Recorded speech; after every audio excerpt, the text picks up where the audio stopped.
Hi Riley, I just made you a whole video and it just disappeared. So here's take two. Hopefully I'll be able to make this really quick. I saw that you logged in to ENG4U, which is the class with everybody in it. You are more than welcome to use this as your resource as it has everything.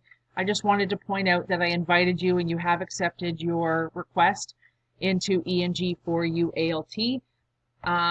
And what the purpose of this section is to streamline your expectations so that you're not feeling behind in all of the other things that we have been working on.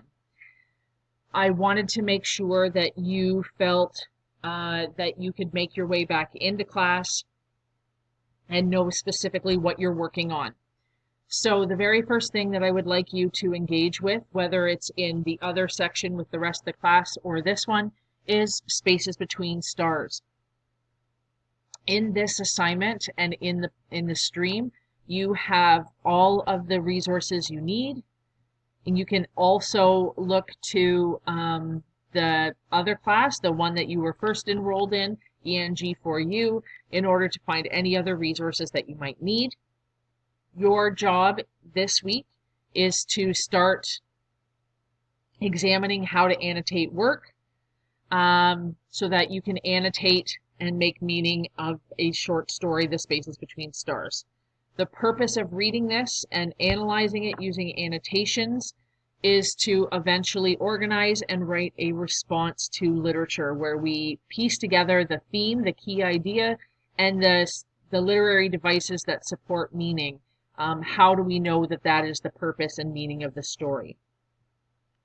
So on Classroom, in both, there are the skills necessary and an outline of what those are. Here's an exemplar so that you can see what the end product looks like, and you can submit your response to the meaning of spaces between stars into either of the drop boxes, either in the ENG4U or in this one in particular.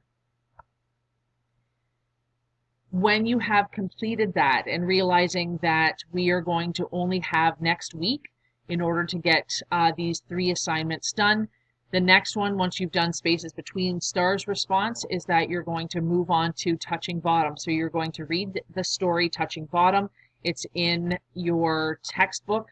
It is also here as a Google Doc, so you can annotate, highlight, do whatever you would like to do on this story to make meaning of it.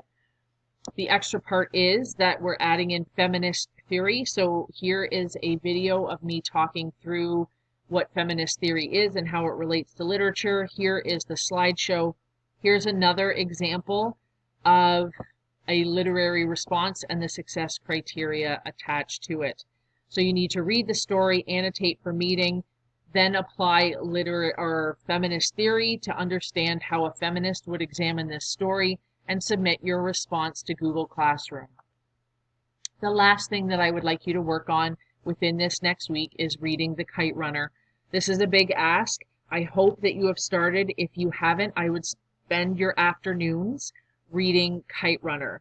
The goal here is to create active reading notes, which is a summary of the chapters that provide meaning, symbolism, themes, key ideas, characters, plot, all of those things that we are paying attention to as we read through and annotate stories, and you're going to put them into active reading notes. We are going to use these for our final evaluation, which will happen on January 25th to the 27th or 28th, where we will be taking that exam and breaking it down into sections where we review the skills needed, and you will simply perform them in class rather than a dedicated 3-hour period in which you will write an exam. So that's what we're going to be doing in the last week so that we can complete all of those activities. So start with Spaces Between Stars, and don't hesitate to ask me if you need a tutorial or guidance as to what exactly you're supposed to be doing on that assignment.